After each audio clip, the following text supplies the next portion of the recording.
All right, everyone get ready, because today we are going deep into the 4-Hour Workweek by Tim Ferriss. Oh, yeah. We've got excerpts straight from the book It's a very powerful book. to really unpack these big ideas about, work, life, and just everything in between. Throws down the gauntlet, Yeah. like really questions so much of what we've been told about, Right. The right way to live. Exactly. And it asks that really powerful question, what if there's a different way? What if we could design a lifestyle where work fuels our passions? Right. And not the other way around. We're going to explore that. Yeah. Whether you are, currently in a 9-to-5 or you're building your own business, your own empire. And he really does lead by example. He talks about his own journey. Yeah. Going from this totally burnt out employee to, wait for it. Tango world champion. Tango world champion. Yeah. It's amazing. I love that about this book. Throws out all those old ideas about you have to grind for decades. Right. Before you can enjoy yourself. You have to pay your dues. Right. You have to, go through this whole deferred life plan. And it's a deferred life plan. Right, where, happiness is this thing off in the future that you're going to earn later once you've toiled enough. Someday. But he's like, no way, let's start living now. Live now. Yeah. And he introduces this whole concept of the new rich, or as he puts it, NR. The NR. This isn't about bragging rights or yachts. Oh. This is about something so much deeper. It's a mindset. It's about control. Yeah. Having control over your time, your location, your life. Like over your choices. Their choices, yeah, exactly. He really contrasts that with the defers, The defers. The folks that are, always putting off their dreams and thinking, someday I'll travel, someday I'll spend time with my loved ones. Yeah, someday, someday I'll pursue this hobby. Why wait? He's like, why wait? Why wait? I mean, haven't we all fallen into that trap? Absolutely, yeah. I'll take that trip. Yeah. When I get that promotion, or I'll start that hobby when I have more time. But when the kids go off to college. Right. We've all been there, right? We've all been there. And he throws this really interesting story in about this millionaire. Oh, yeah. Oh. Mark, who by all, outward appearances had it all. Right. He made it, quote unquote. Made it, right. But he hated all of his businesses. He hated it. Hated them, yeah. He had spent his life chasing money. Wow. Without ever stopping to think, what's it all for? What a gut punch. It really makes you think. Right. What's the point of having all the money if you're miserable? If you hate what you do. Right. Yeah. And that's where I think that this idea of the freedom multiplier comes in. Yeah, the freedom multiplier. So he argues that money is just a tool, right? Yeah. It's really only valuable when it buys you control over your time and your choices. Right. So walk me through this. How does that play out? Yeah. How does the freedom multiplier actually play out? In the real world. In real life. So imagine you've got two people. Oh, okay. One person is like this high-powered investment banker. Yeah. Pulling 80-hour weeks. So, weeks. Making a ton of money. Right. But they're chained to their desk. Chained, yeah. The other person, maybe they make, a modest income. Yeah. But they have complete control over their schedule. Good. They work from wherever they want. Interesting. They set their own hours. Right. They take time off whenever they want. Who's really wealthier in that situation? Yeah, that's the question. That's such a powerful way to look at it. Yeah. It's not just about, the number on your paycheck. The number on the paycheck. Right. It's about what that number allows you to do. Exactly. And suddenly having a little less money, but way more freedom. Sounds pretty appealing, doesn't it? It does, yeah. And here's the thing. Yeah. He's not just talking about entrepreneurs or digital nomads. He says this applies to everybody. To everyone. Employees, business owners, parents, you name it. And he tells the story of Dale Beggsmith. Dale Beggsmith. Who was an Olympic gold medalist. An Olympic gold medalist. And built a successful business. Wow. Talk about defying expectations. Yeah, talk about, not fitting in that box. Instead of choosing between, athletics or business. Right. He found a way to do both. He did both. He didn't limit himself with that either. Right. It was a both-hand situation. A both. Yeah. And then there's Julie, a mom who took her family on a 15-month sailing trip around the world. 15 months. With her kids. Who says having kids means giving up on adventure, right? Right. Yeah, and she used it as fuel for an even bigger adventure. I love that.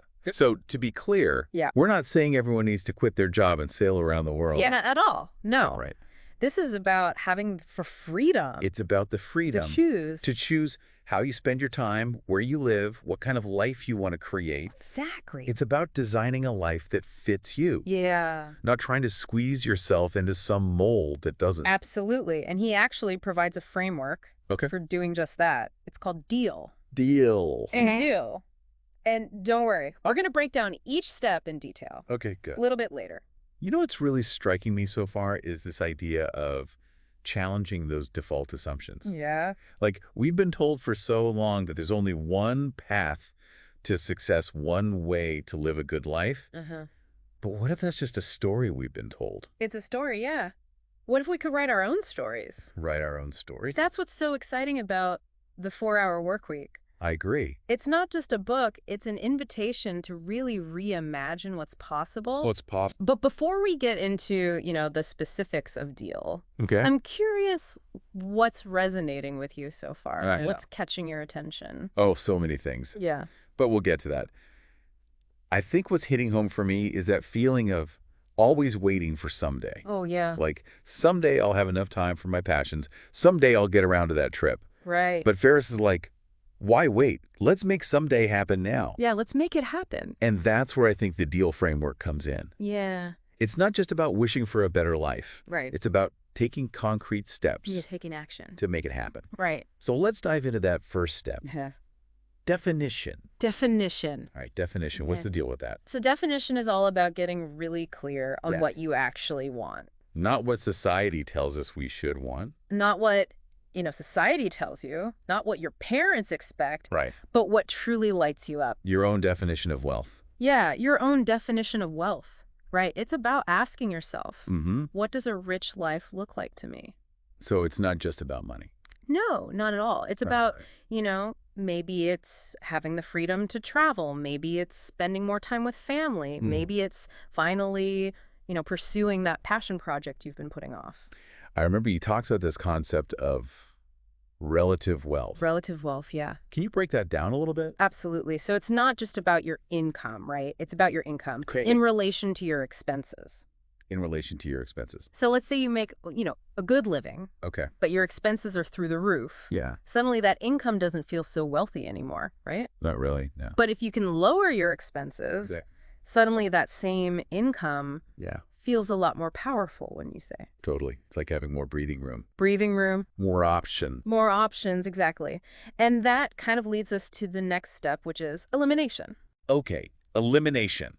This sounds intriguing. Elimination. Is this where we get to say no to all the things you got it. We secretly hate doing? It's about reclaiming your time and energy by getting rid of the things that drain you without producing meaningful results. Okay. So think about it. How much time do we waste on, oh my God, busy work, pointless meetings? Too much. Scrolling through social media. Way too much. Yeah. So much, right. So he gives us some concrete tools for actually, Yeah, how do we start eliminating these things? Yeah, so, he's a big fan of the 80-20 rule. The 80-20 rule, right. Focusing on the 20% of activities that produce 80% of the results. Okay. And every time you're faced with a task, just ask yourself, is this truly essential? Does it move me closer to my goals? Or can I delegate it, automate it, or even just ditch it altogether? I love that question. Is this truly essential? Right. It's so easy to just get caught up in the whirlwind. Yeah. The day-to-day. Or not even think about it. Yeah. I've definitely been guilty of that. Oh, absolutely. We all have. And to help us stay focused, he suggests implementing a low information diet. The low information one. Minimizing the constant influx of, the noise, news, social media. All the distractions. That eat up our time. Yeah. And mental energy. Exactly. And there are some really great apps out there that can help with that. Like, website blockers, news feed filters. Okay. It's about creating a digital environment that actually supports your goals. Yeah. Not sabotages them. That supports you. Yeah. Yeah. This is already making me feel more empowered. Yeah. Like I can actually take back control of my time and take back control. Exactly. And then, once you've kind of eliminated those energy vampires, you're ready for the next step, which is automation. All right. Automation. Now, this is where things start to sound futuristic. Automation.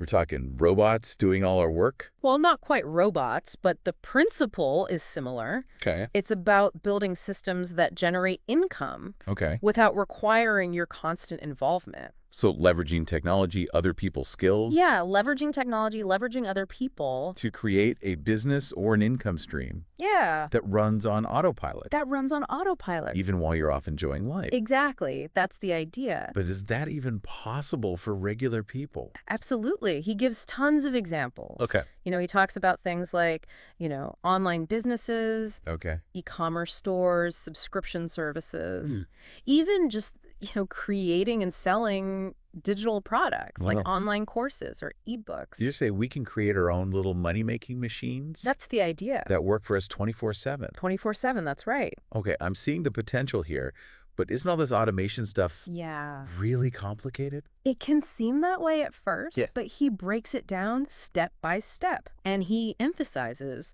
that you don't need to become a tech whiz overnight. Okay. You can start small. Automate 1 or 2 tasks at a time. Right. And gradually build up your systems. That makes sense. So small, consistent steps. Small steps, that's right. Rather than trying to overhaul everything at once. Exactly. And remember, you don't have to do it all yourself. Right. He's a huge advocate for outsourcing. Outsourcing. So, hiring virtual assistants, freelancers, other experts. To handle tasks that you're not good at, don't enjoy, or, simply don't have time for. Free up your time and energy to focus on what you do best. Exactly. It's about playing to your strengths. And leveraging other people's talents. To build a system that works for you. This is blowing my mind. So once we've eliminated those time wasters and automated our income, what's next? That's where the magic of liberation comes in. Liberation. Now we're talking. Liberation. What does that look like in the context of the 4-hour work week?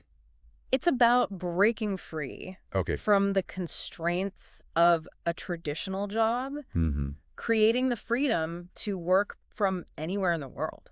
Wow. Imagine being able to set your own hours. Work from, a beach in Bali, or just, take a Wednesday afternoon off to go hiking. Okay, now I'm really getting excited. Yeah. But how realistic is this for most people? It's more realistic than you might think. Okay. He talks about negotiating remote work arrangements with your current employer, taking mini retirements, building a location-independent business that allows you to work from anywhere. With an internet connection. With an internet connection, right? So it's not just about quitting your job and becoming a digital nomad. Not at all, right? Yeah. It's about finding what works for you. Right. And creating a lifestyle that gives you that freedom and flexibility. That you crave, That you crave, right. And he really emphasizes that it's a process. Okay. You don't have to go from 0 to 60 overnight. You can start by taking small steps. Okay. Experimenting with remote work. Right. Maybe taking a few weeks off to travel. Yeah. And just see how it feels. I love that he encourages experimentation. Yeah. Because it takes the pressure off. Takes the pressure off. Great. You don't have to have it all figured out. Exactly. Perfectly from the start. And he also points out that, the order of these steps isn't set in stone. Interesting. For some people, it might make sense to achieve liberation, that freedom to work remotely before tackling elimination and reducing their work hours. Right. So, instead of YILA might be delay. Delay. Okay. So it's about adapting the framework to your individual circumstances. Absolutely. It's about, making it work for you. That makes sense, especially for folks who aren't ready to completely ditch their 9-to-5. Exactly. And he provides a ton of practical tips for making that happen. From, negotiating with your boss to setting up, a remote work system that keeps you productive and connected. Yeah. He even provides a template you can use. Oh, wow. To propose a remote work arrangement to your employer. Interesting. Highlighting the benefits for both you and the company. He really goes the extra mile to make this stuff actionable. He does, doesn't he? Yeah, it's not just theory. It's very practical. It's practical advice. That's what sets this book apart, right? Right. It's not just about dreaming big. Yeah. It's about equipping you with the tools to actually achieve those dreams. I like that. And it all starts with that first step. It does. Defining what you want your life to look like. Yeah, defining your ideal lifestyle.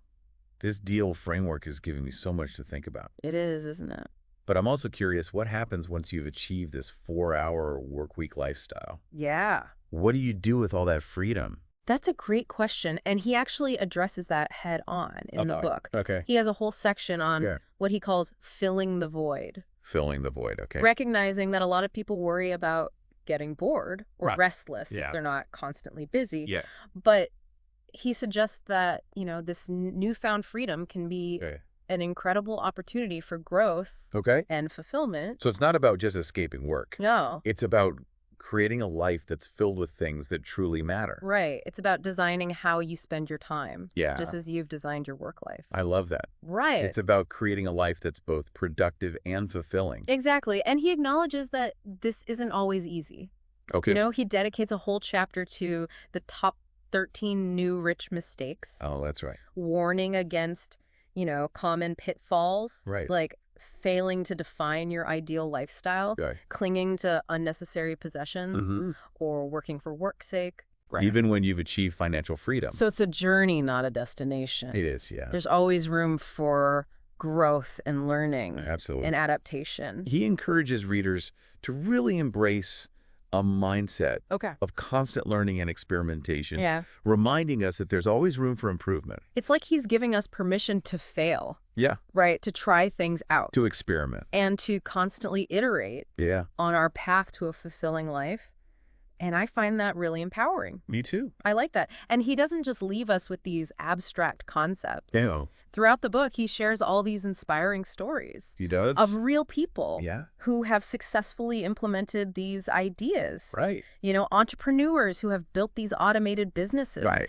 Employees who've negotiated these remote work arrangements that let them travel the world. People from all walks of life who've designed lives that really reflect their values. Yeah. Absolutely. And the stories are so powerful. They are. They make it feel so much more tangible. Tangible. Achievable. It's like, wow, if they can do it, I can too. Exactly. And that's what's so exciting about the 4-Hour Workweek. Yeah. It's not just a book. It's a roadmap to a different way of living. Through a different way of living. It's a challenge to question the status quo. Yeah. And design a life that's tailor-made for you. So what do you think is the most important takeaway for our listeners? What's the one thing you hope they walk away with? I think the most important takeaway is that freedom and fulfillment aren't reserved for the lucky few. Right. They're available to anyone who's willing to put in the effort to design a life that truly reflects their priorities. And the 4-Hour Workweek provides, that framework, a set of tools, a really powerful dose of inspiration to help you do just that. I couldn't agree more. It's about taking control of your time, your income, and your location. Yeah. And creating a life that's filled with purpose, adventure, and joy. Absolutely. It's like the 4-Hour Workweek is this permission slip to break free from the mold. It is, yeah. It's this invitation to design a life that, most people only dream of. Yeah, absolutely. It's a call to action. Yeah. And what I appreciate is that he doesn't just talk about, the glamorous side of this lifestyle. He also talks about the challenges, the potential pitfalls. Yeah. He has a whole chapter on, what he calls the top 13 new rich mistakes. The top 13 new rich mistakes. Yeah. What were some of those? Well, one common trap is failing to clearly define, your ideal lifestyle. Okay. You might think you want complete freedom. Yeah. But without a clear vision of what you want to do with that freedom, you could end up feeling lost or aimless. It's like you need a destination in mind. You need a destination. Before you set sail. Before you set sail, exactly. Otherwise, you're just drifting. You're just drifting, yeah. Another mistake is, clinging to unnecessary possessions. Oh, yeah. A lot of people tie their identity to their stuff. Oh, for sure. But, he argues that true freedom comes from detaching from material things. That's a tough one for a lot of people, myself included. It is. But I can see how letting go of that stuff could be so liberating. Yeah, I agree. And he also warns against working for work's sake. Yeah. Even when you've achieved financial freedom, It's easy to fall back into those old habits. It is. Even when you don't need to work anymore. Right. You've got to be really intentional. So it's about constantly checking in with yourself. Checking in. Making sure you're still aligned with your goals and values and not just going through the motions. Not just going through the motions, yeah. Yeah. One thing I really appreciate about this book is that he provides so many concrete tools and resources. Yeah. Like what? Like, he includes templates for negotiating remote work arrangements. Okay. Scripts for automating email responses. Interesting. Checklists for setting up your ideal work environment. It's like he's anticipating all those questions that someone might have. He does, yeah. And providing really clear, actionable guidance. Actionable guidance, yeah. It's not just a philosophical treatise. Yeah. It's like a practical handbook. Yeah, for designing a better life. Exactly. And let's not forget, all the inspiring case studies that he sprinkles throughout the book. Those are powerful. Those are really powerful, right? It's like, wow, if they can do it, maybe I can too. Yeah, it makes it feel so much more real. And attainable. Attainable, yeah. And I think that's what's so empowering about this book. It shows you that this isn't just some, pipe dream. It was a real thing. It's a tangible reality. That people are doing. Yeah. So as we wrap up this deep dive into the 4-hour work week. Okay. What's the one thing you hope our listeners will take away from this conversation? If there's one thing I hope sticks with them, it's that, freedom and fulfillment aren't reserved for the lucky few. Right. They're available to anyone who's willing to put in the effort to design a life that truly reflects their priorities. That reflects their priorities, yeah. And the 4-hour work week provides that framework, that set of tools, and a really powerful dose of inspiration to help you do just that. I couldn't agree more. Yeah. It's about taking control of your time, your income, your location. Yes. And creating a life that's filled with purpose, adventure, and joy. Absolutely. And for our listeners, we want to leave you with one final thought. Okay. What is one thing that you could eliminate from your life today that would free up time and energy for something you truly value? It could be a time-wasting task, a commitment that no longer serves you, or even just a limiting belief that's holding you back. Remember, even small changes can have a ripple effect. Yeah. Creating space for more freedom, more joy, and more fulfillment in your life. Absolutely. Thanks for joining us on this deep dive. Yeah, thanks for listening. We hope it sparked some new ideas and inspired you to take action. Until next time, keep exploring, keep experimenting, and keep designing the life of your dreams.